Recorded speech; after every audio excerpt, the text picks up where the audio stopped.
In 1811, Napoleon controls Europe, from the Mediterranean to the Niemen River. He's counting on Russian support to fight the British.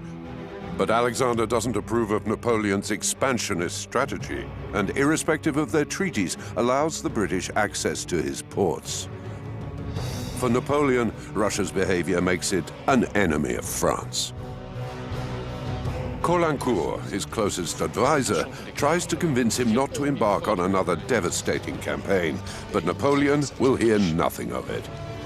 In June 1812, the Grande Armée crosses the Niemen River and enters Russian territory in a declaration of war. Napoleon's aim is a lightning campaign. Alexander chooses to avoid conflict and allows the Grande Armée to invade his land. General Kutuzov is named as supreme commander of the Russian army. The French continue their march on Moscow in the intense heat, but the Russians strip the land bare as part of a scorched earth policy. Ill health and desertions decimate the Grande Armée. Despite his victory at the Battle of Berezina, also called the Battle of La Moskova, Napoleon cannot annihilate his enemy. The Grande Armée arrives in a deserted Moscow. The city's governor, Count Rostopchin, has decided to burn it down to leave nothing to the French. Get down!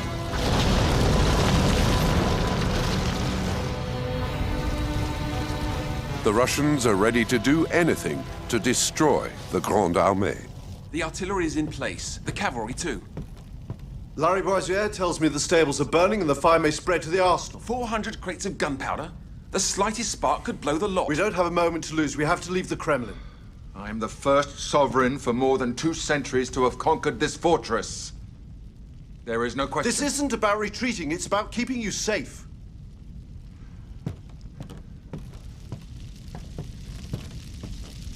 The fire spreads, and it's impossible to predict where or when it'll stop.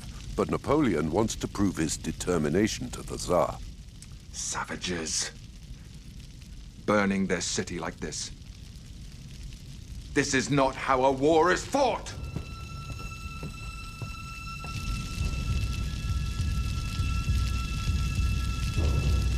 The results of the fire in Moscow were impressive.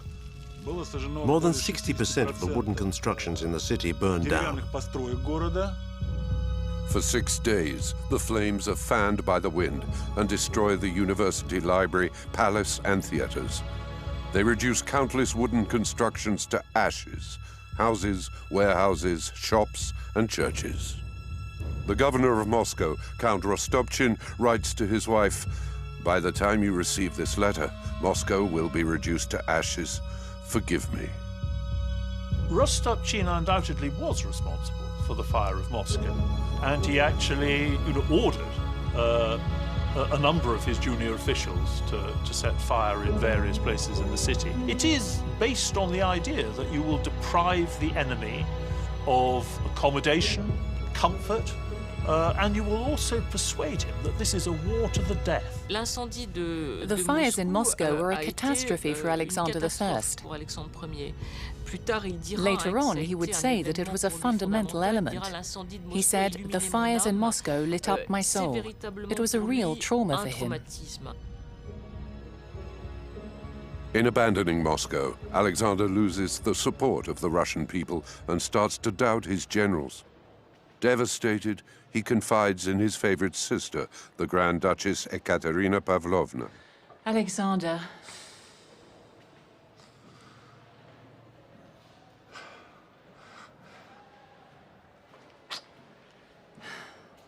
how could you allow the Corsican to take residence up in Moscow? Kutuzov led me to believe that our armies triumphed in Borodino. He tricked me and... You weren't responsible, brother. I didn't want to listen to Kutuzov. I was just giving in to the general consensus. They're accusing you of betraying the honor of the country and ruining the people. All the classes are united now in their condemnation of you. I don't have the skills. Stop doubting yourself.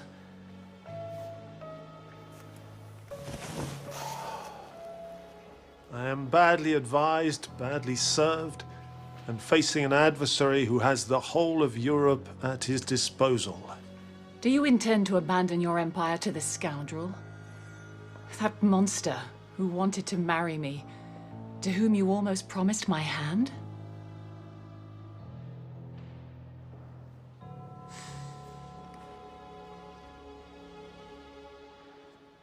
Don't worry. I will refuse any negotiation with him while there is a single French soldier present on Imperial soil.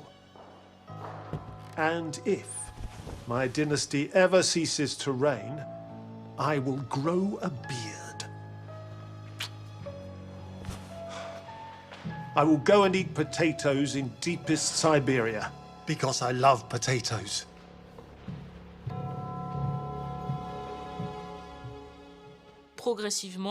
Gradually, the Tsar ends up laying the blame on the French for the fires, in an attempt to reunite the population. Mosковской губернii. Wrag roda человеческого. Наказание Господне за наши грехи. Дьявольское воплощение. Француз, злодей, занял Москву и поверг ее в кровь и огонь. The fires in Moscow were a new catalyst in terms of the resistance of the Russian people, because these invaders had taken over the historic capital of Mother Russia and set it on fire. So long as Napoleon didn't succeed in doing that, Alexander would fight. And there was no reason for him to make peace just because Napoleon had got to Moscow. And he knew that the longer Napoleon stayed in Moscow, the more difficult the French position would become. Torrential rain eventually quenches the fires. In the heart of this wasted city, Napoleon is cradling illusions that the Tsar will beg for mercy and ask for peace, and that it will only be a matter of days. There's no question of weakening. The arsonists are arrested in their hundreds and escorted to the scaffold.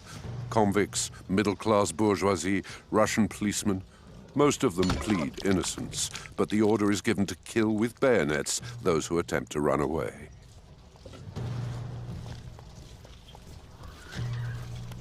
Sergeant Bourgogne remembers. Until Moscow, I had always been a fairly carefree person who was above the problems burdening us. It seemed that the more danger and suffering there was, the more there needed to be glory and honor. The majority of accounts and stories from soldiers who arrived in Moscow described scenes of pillage. After the fires, Napoleon left people to their own devices. He allowed the city to be pillaged, and his soldiers amassed a wide range of objects, including antiques, jewelry and paintings.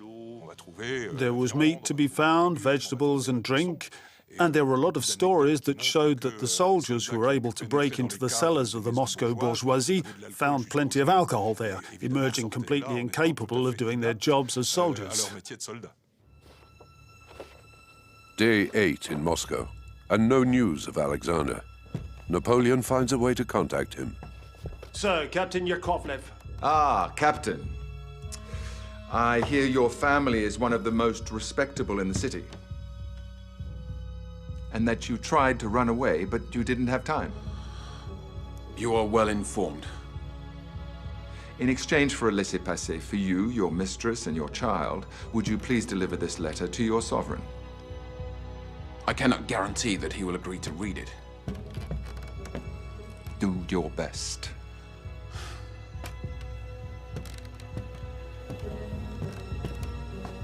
The Emperor hopes to push the Tsar into an honorable capitulation. Alexander, my brother, I'm a peace-loving man. It's not with pleasure that I am camped here. I miss my wife and son, and I wish you no harm. But those who serve you are only seeking personal glory. I am convinced that if nobody comes between us, our former friendship will soon return, and all this unhappiness will be over. He thinks I'm being influenced by my entourage. It is I and I alone who refuses to grant him peace. You didn't know that I gave an order to not embark under any circumstances on any negotiations with Bonaparte? Your Majesty, I am but the messenger. Take him to the Peter and Paul fortress, where he can await a verdict for treason. I was forced to do it. For Alexander I, signing a peace treaty would probably have been a suicide mission. He would have been removed from the throne and replaced, and Alexander I knew that very well. The Tsar was categorical. Not only did he not want to negotiate, but he didn't even want anyone to speak with the French emissaries on his behalf.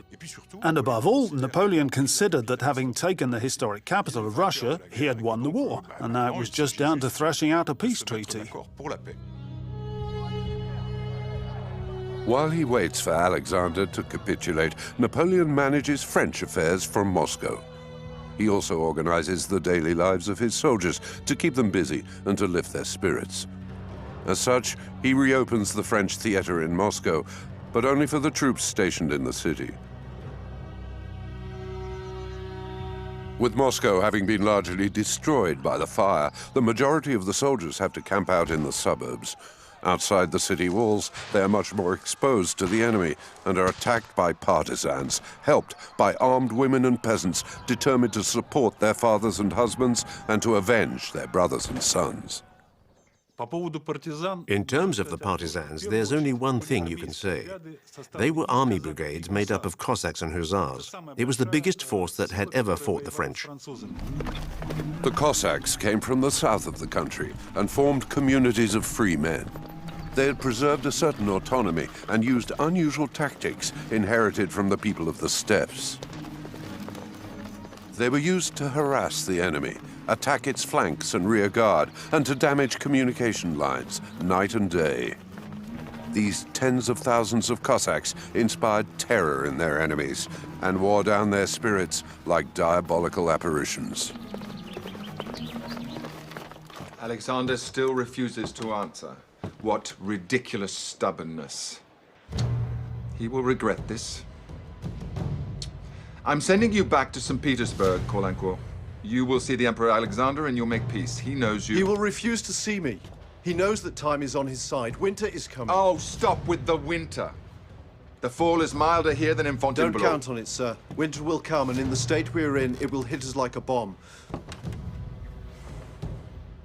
Continue. We need to re-equip the army. We need sheepskins, gloves, hats, fur-lined boots, the things one needs for winter. I'm listening. Many of our men have already perished between the Niemen River and La Moskova, and believe me, we are lacking so much. We haven't prepared the winter horseshoes, so how will they manage with the artillery, with the diseased and wounded?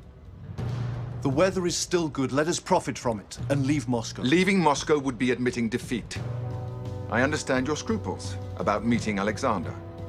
While Russia is so devastated, if that's the case, go and see Kutuzov. He will not give in either. Then I'll send Lauriston, and he will have the honor of having made peace and having saved the crown of your friend, Alexander.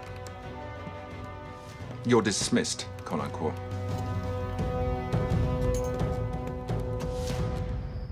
There is no question of a Russian capitulation.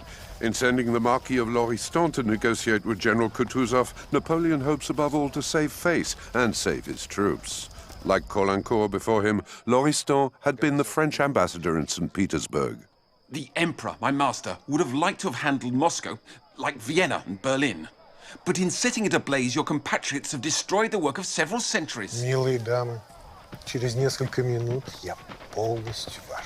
We have never made war in this way. Our soldiers are not arsonists. Unfortunately, the people are convinced of the contrary. For the Russians, this war is as devastating as a Tatar invasion. You cannot compare Napoleon to Genghis Khan. Oh, you're right. Genghis Khan was never so disrespectful as to turn our churches into stables. Your peasants have demonstrated extreme cruelty towards their prisoners. They scald them and impale them alive. Their ferocity is contrary to the rules of war and... Is our regular army also so dishonorable? No, but...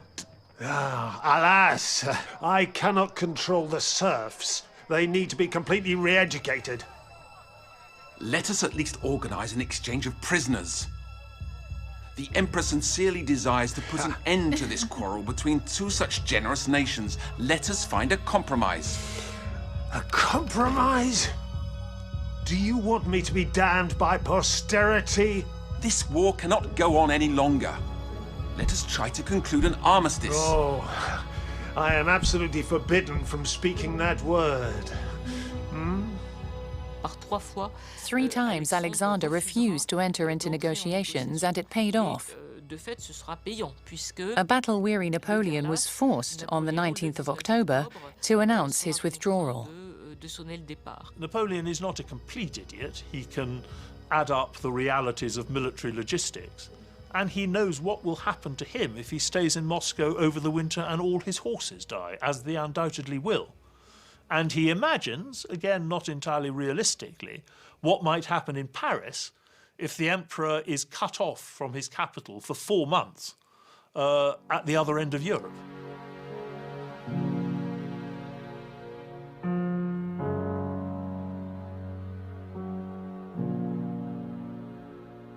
In his last letter from the Kremlin, the emperor announces his retreat.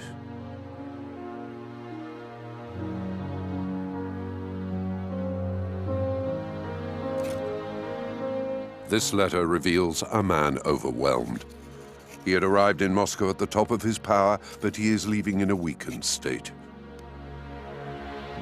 It is the start of an unstoppable decline. Nobody had ever seen him express himself with such emotion, even when he talked of his love for the Empress or his son.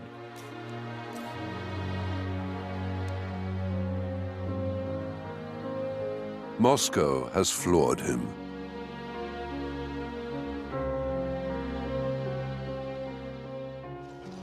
The Grande Armée prepares to leave the city.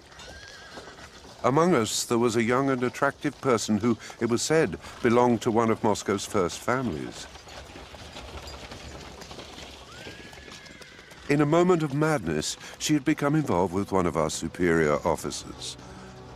And in another bigger moment of madness, she followed him in the retreat. The fatal convoy. A ragtag caravan of all kinds of vehicles, stuffed with the most unlikely bounty. Whole bookcases of beautiful volumes, old masters rolled up for easier transportation. Despite the premonition of misery they bear, each is carrying their share of the spoils, along with several pounds of sugar, rice, biscuits, and liquor to head off the future deprivation. Behind the fighters come the non-combatants of the Grande Armée, ambulance drivers, engineers, blacksmiths, bakers, farriers, cooks, women and children, all of whom have also profited from their stay in Moscow. The presence of the non-combatants mingling with the rear guard will soon prove to be a terrible handicap.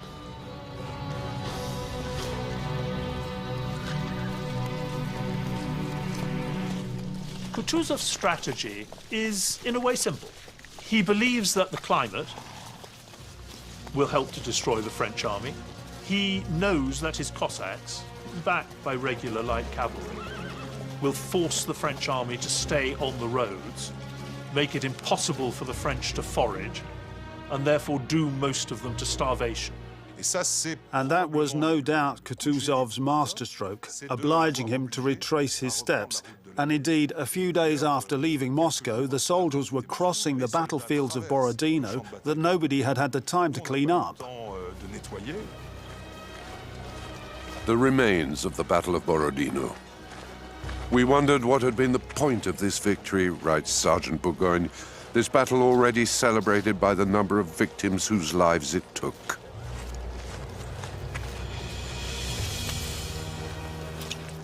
As far as the eye could see, there was an almighty stench with legs, arms, and heads poking out of the earth. The rain had left open graves. There is nothing more pitiful than all those dead who had barely kept their human form 52 days after the battle.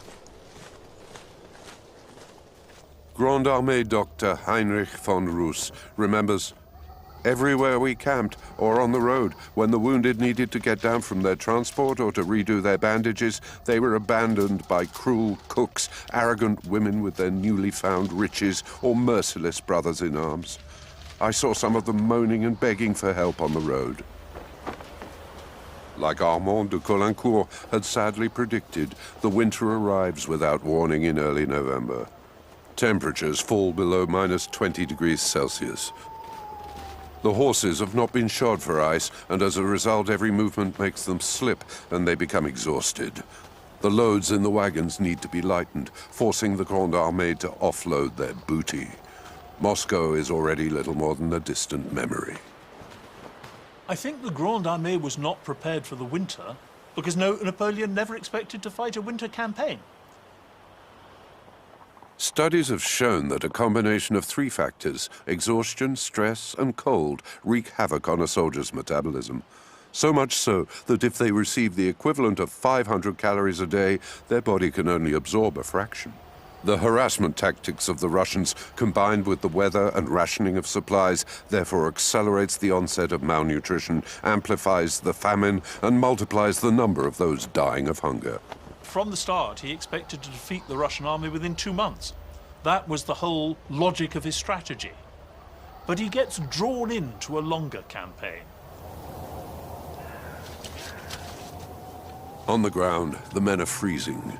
They're so hungry that they slit open the bellies of abandoned horses, collect their blood, and cook it for food. The Russians profit from this terrible situation to attack their prey. The Grande Armée falls apart, while in Paris, the balance of power is shifting. On the night of the 23rd of October in Paris, General Mallet and a few of his men go to the prefecture, seize the Minister of Police, Savary, and take him to La Force prison. Mallet and his accomplices then go to the High Command in Place Vendôme without encountering the slightest resistance. Mallet has spread a rumor that the emperor has been killed at the gates of Moscow. He wants to set up a provisional government and put an end to the war. The emperor's popularity in Paris is waning. When Napoleon hears of this attempt at a coup d'etat, he only has one thing in mind.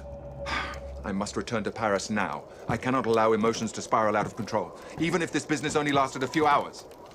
There are always wise men to continue the work of fools. You cannot return to France before your army.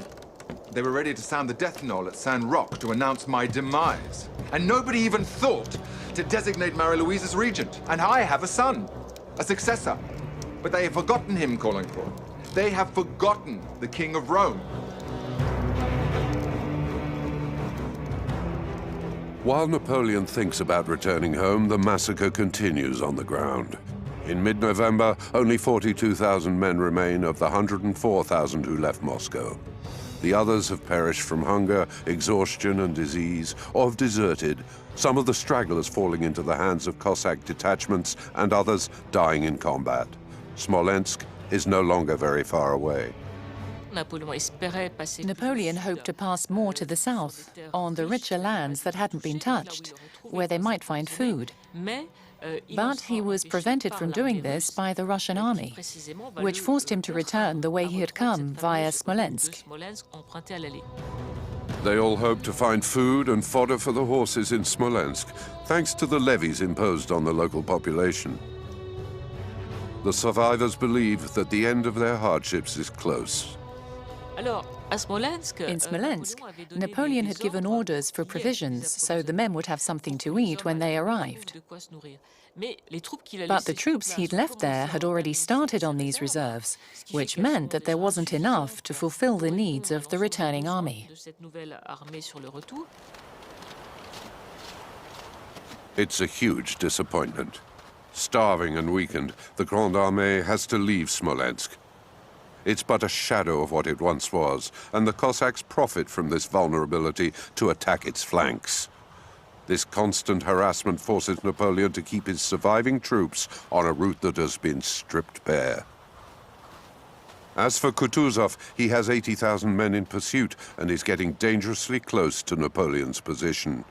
He's supported in the north by General Wittgenstein, who has 40,000 troops and is preparing to bear down on the middle of the French army, while General Chichagov completes the Russian encircling of the French with 27,000 troops and 100 cannon upstream of the Berezina River. The noose is tightening, especially as Chichagov has taken a key position. He's controlling the only crossing point of the Berezina River, the bridge at Borisov. The Grande Armée is exhausted and its numbers are reducing a little more each day. The wind is like a razor blade, cutting to the marrow.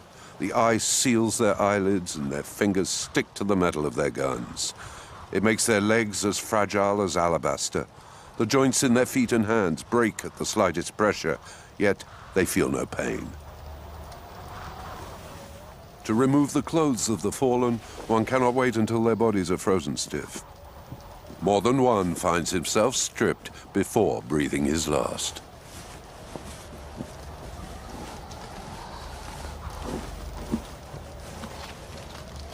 Sergeant Bourgogne remembers. Exhausted by this inhuman march, I left the ranks and joined up with a few soldiers.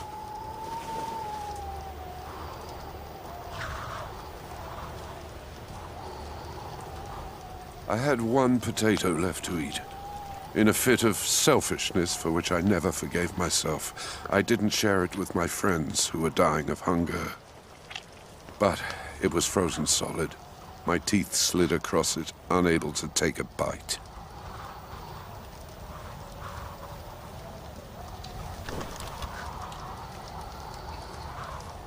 I was taken by an overwhelming desire to sleep, but I knew that it would be fatal. I had to move, march, and stay awake, so I went back on my way. Bourgogne is disorientated by the blizzard and the darkness. The snow covers his footprints. He marches like this until dawn, looking for his regiment. He can no longer feel his limbs, nor the rats gnawing at him.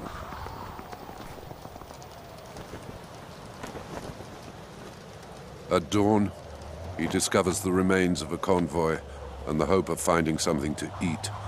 Something to keep him alive for a few more hours on this miserable earth.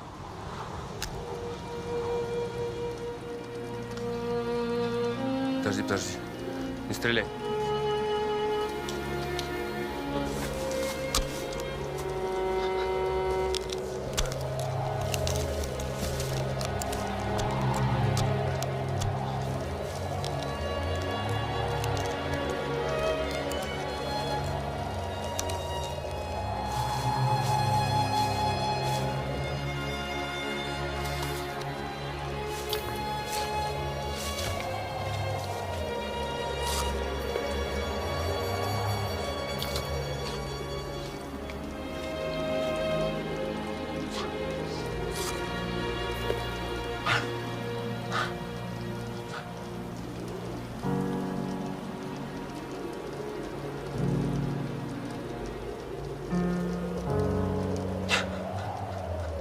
Sergeant Bourgogne remembers.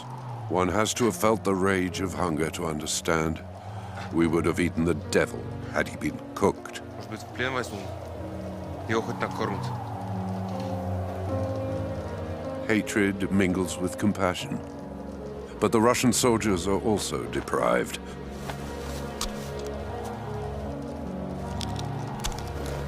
A prisoner means one more mouth to feed. Choices have to be made.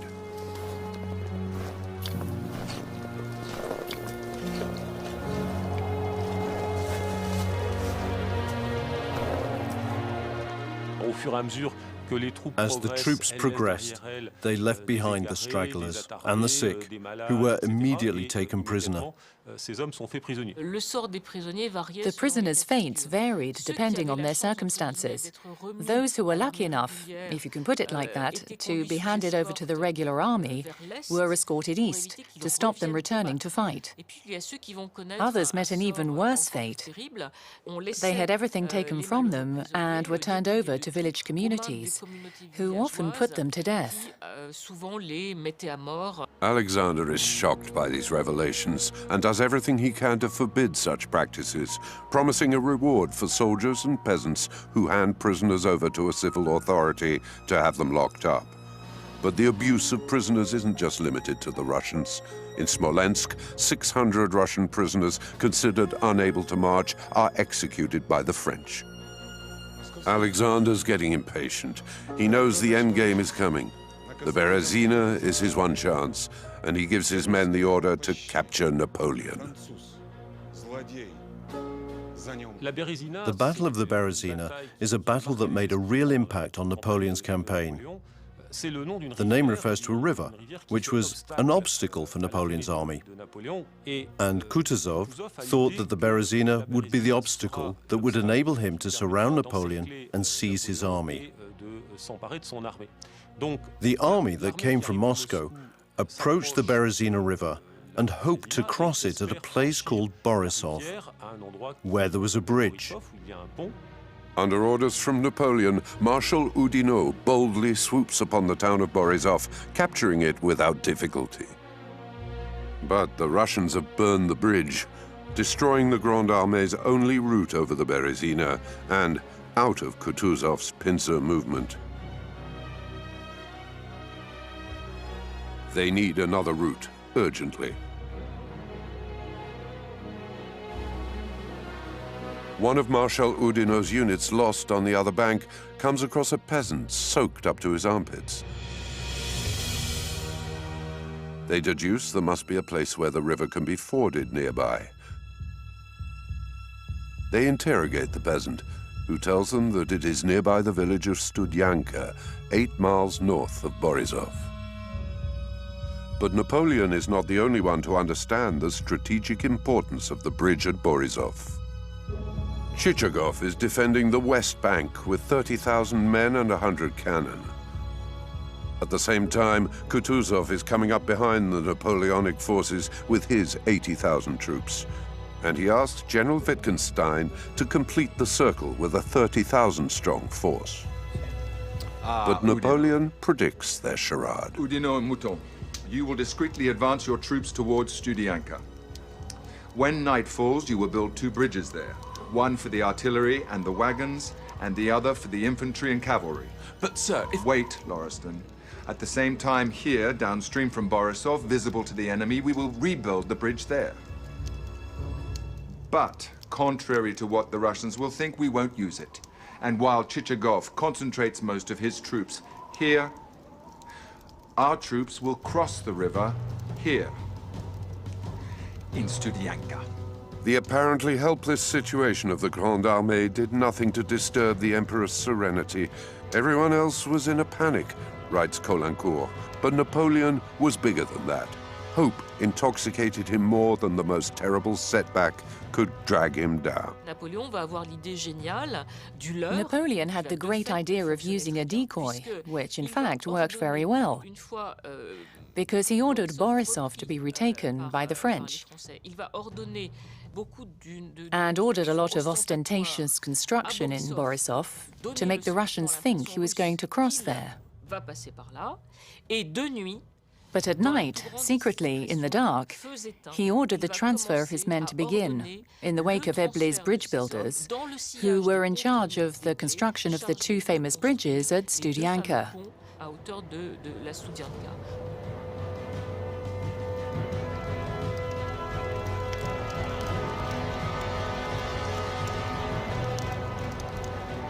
If Napoleon's army cannot cross the Berezina, they have no choice but to surrender. France's fate hangs in the balance. Napoleon goes to the riverbank several times to observe the fires in the Russian camp. Their number and density reassure him that his plan is working. The Russians think that the main crossing point will be in Borisov, but Studyanka is only a couple of hours' march away for a trained army. The risk of being caught and attacked remains very real.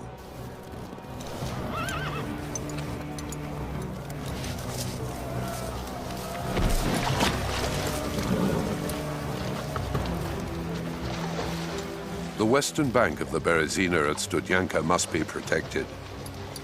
Napoleon orders the 50 members of General Corbineau's cavalry to swim across the river.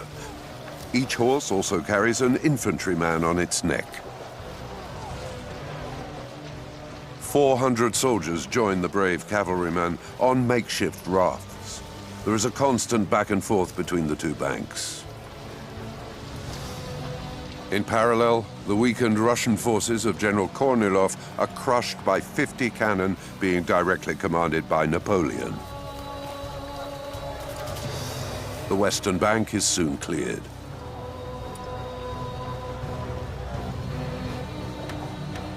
Two hours later, they start to install the uprights. General Eblé leads the way, throwing himself into the icy water.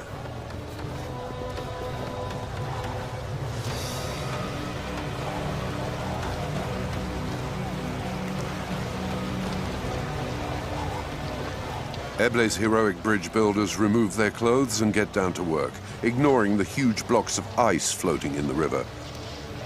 These blocks are as sharp as blades, making their task particularly dangerous. The bridge builders are up to their shoulders in the water, installing the uprights. Many lives are lost, abandoned to the current. They are soon replaced by other brave men. By the end of the morning, the infantry bridge is complete. By 1 p.m., Oudinot's troops are crossing the newly constructed bridge. In a hurry to reinforce the western bank, they hasten across the wobbly construction. By 4 p.m., the second bridge is completed beside the first. By the evening, almost 10,000 soldiers have crossed the bridge and reached the west bank of the river. Night falls, and they must take advantage of the darkness. Wagons and cannon are brought across the river. The bridge vibrates and 3 times gives way, failing to support the weight. The loyal bridge builders jump back in the water to repair or replace the broken parts. It's a race against time, and the temperature is minus 30 degrees as they fix the bridge in under 3 hours.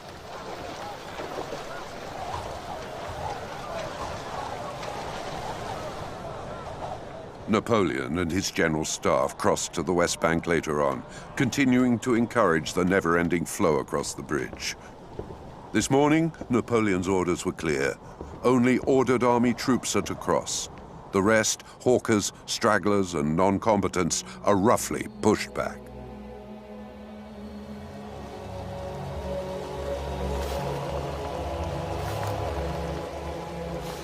After several days of solitary marching, Sergeant Bourgogne eventually meets up again with his companions. He joins non-combatants and stragglers who have been waiting since the previous day to cross the bridge. One witness wrote, "Those who entered Russia to fight barbarism and introduce civilization are now nothing more than debris, pathetic ghosts." During the night of 27th of November, something incredible happens. There's virtually nobody pushing to cross the bridge. The way across is clear.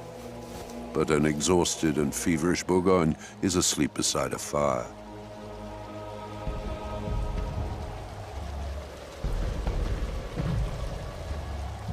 At dawn, he is woken by cannon fire. He then understands that to be in with a chance of survival, he absolutely must cross the bridge. Better die from a cannonball than from cold or hunger. At 7 a.m., completely alone, he gets up, takes his gun, and without saying a word to anyone, goes towards the bridge. His limbs are frozen, his bones as fragile as glass, making walking extremely difficult.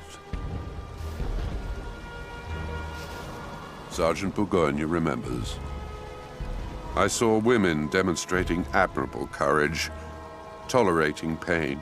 Some even put men to shame, men who did not know how to tolerate adversity with bravery and resignation." I crossed the Berezina River on a totally deserted bridge.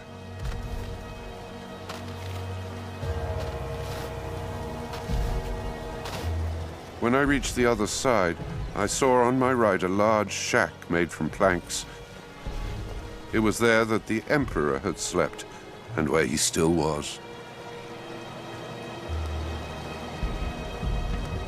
Bourgogne reaches the West Bank and joins his comrades. But little does he know that 4 hours later, the nightmare would begin all over again. On the same side of the river, General Chichagov and 27,000 men are swooping down on Oudinot's troops. The fight is a terrible one. Oudinot must remain in control of the western bank at all costs, it being a vital crossing point.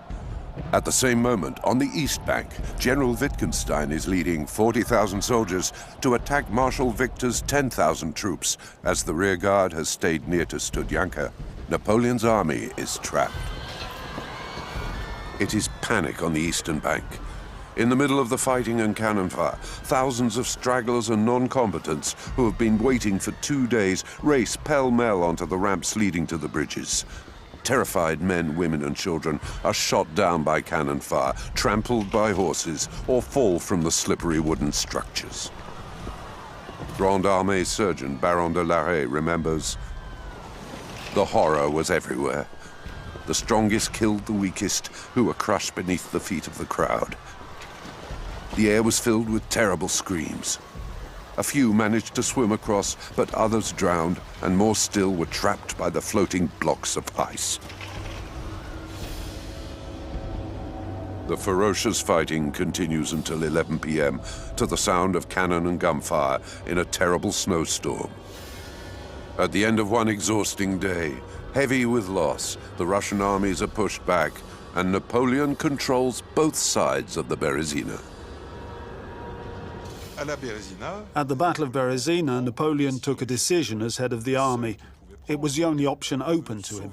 He wanted to save his army and continue his military campaign. The stragglers did not want to cross the bridges at night, and the Russians were coming, so he gave the order to burn the bridges. During the night, General Eblé urges the survivors on the east bank to cross the last bridge that can still be crossed. Eblé was a remarkable man.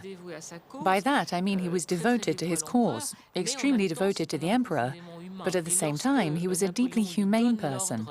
And when Napoleon gave him the order to burn the bridges, he knew very well what that meant. It meant that thousands of people would be left to the violence of the Cossacks.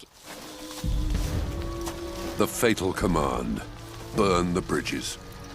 Seeing the Cossacks approaching, General Eblé accepts that he must do it, but he is sick at heart.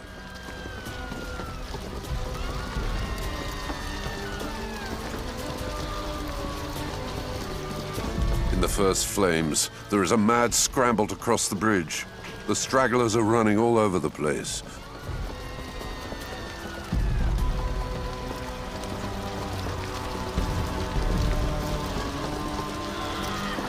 A disordered and confused crowd of people stumbles around. 12,000 stragglers and non-combatants and around 3,000 fighters are desperately fighting to survive.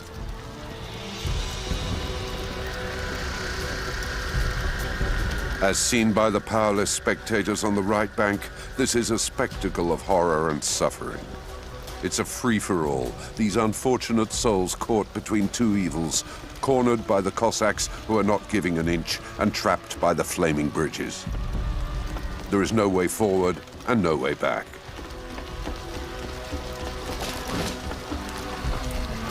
In the rush, the bridge collapses.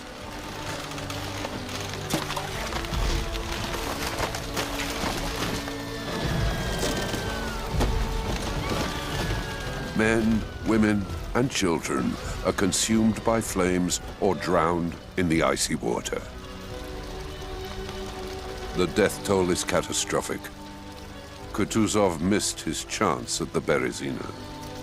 7,000 of Napoleon's soldiers and 2,000 of his officers, his imperial guard, his marshals, and his high command managed to escape 3 Russian armies of many more men. Napoleon had lost no battles, but he had lost his entire campaign. More than 600,000 were gone either dead or taken prisoner in Russia. That was the result of this campaign. In fact, for the Russians, the Battle of Berezina was a failure because they wanted to capture Napoleon. The Battle of the Berezina is both a disaster for the French army and a victory, indeed in many ways its proudest moment. Of course, thousands of French soldiers die at the Berezina.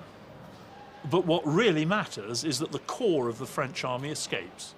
And by the core of the French army, I mean its generals, its staff officers, its vital professional cadre. Napoleon was able to put together a very formidable new army in 1813.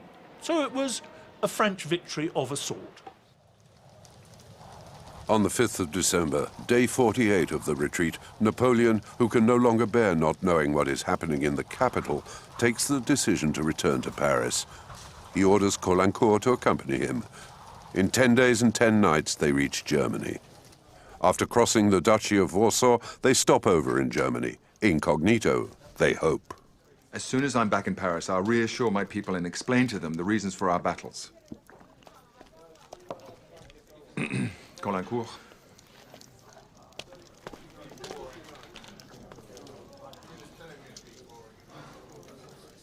Events have proven you right, Caulaincourt. But I didn't lead this campaign like some Don Quixote in search of adventures, no. The only difference between me and other sovereigns is that problems stand in their way, whereas I like to overcome them, especially when the rewards are grand and noble, worthy of me and the nation. If it hadn't been for the weather, the Russians would have capitulated. Look, our disasters were limited to a week. We stayed a week too long in Moscow, but nothing is over. We'll prove ourselves yet. Do you not think we should... I know what you think of me, Caulaincourt, but I have no more ambition. I'm too old for it, believe me. I yearn to rest. But I want to finish my oeuvre.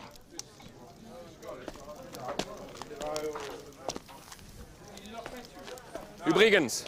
Ja? Wir sind jetzt schon 2 Stunden hier. Wo bleiben denn die Pferde? Pferde sind gleich gesattelt, mein Herr. Ich kann doch kaum glauben, dass diese Post über kein Pferd verfügt. Und dass Meilenwein kein zu finden ist. Die Zeiten sind hart, mein Herr. Das ist Napoleons Schuld. Gerade heute Morgen haben uns Plünderer schon wieder 2 Reitpferde gestohlen. Convinced the innkeeper is deliberately holding them up, Caulaincourt fears an ambush. Ich weiß, dass du Pferde hast. Wo versteckst du sie? Ich sagte, ich habe keine. Wenn sie in ich hab 5 Minuten nicht gesattelt sind, dann schlitz ich dich auf. In Ordnung, kommt sofort.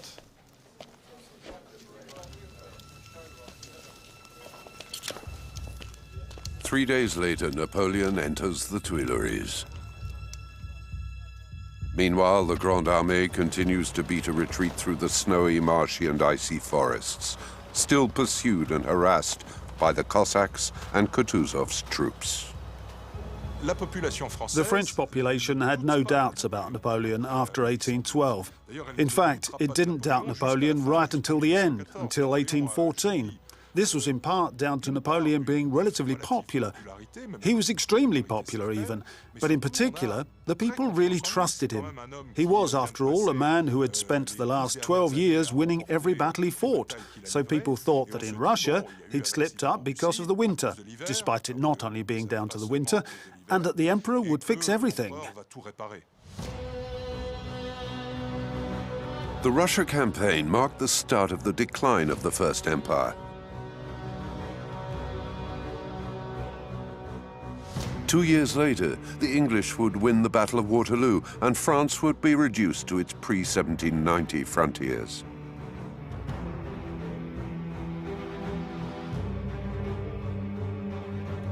However, it was the start of a new era for Russia, which found a new place as a major global power.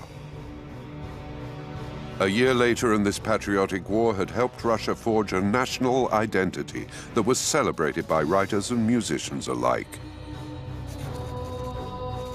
Being used to success cost us dear in Russia. We had never learned to beat a retreat. During this long debacle, the Emperor was as unsure and undecided on the first day as he was on the last. Fate had so often smiled upon him that he was never able to believe it might betray him. If you count the survivors from the Battle of the Berezina and the troops stationed in Lithuania, fewer than 30,000 crossed back over the Niemen River. 30,000 out of 500,000 6 months earlier.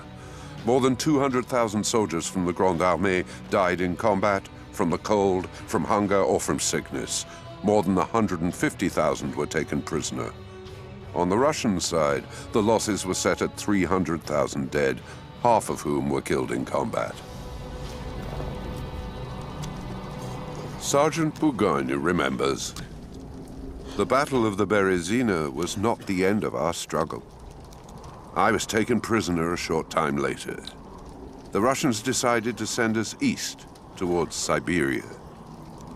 My unlucky companions thought it better to be held captive and fed potatoes than to die free men from cold or hunger on the march.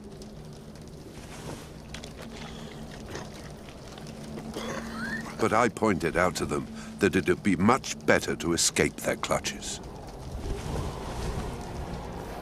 Several thousand of us died before reaching Siberia. Others accepted the Tsar's offer to take Russian nationality and settle in this land they had been asked to conquer.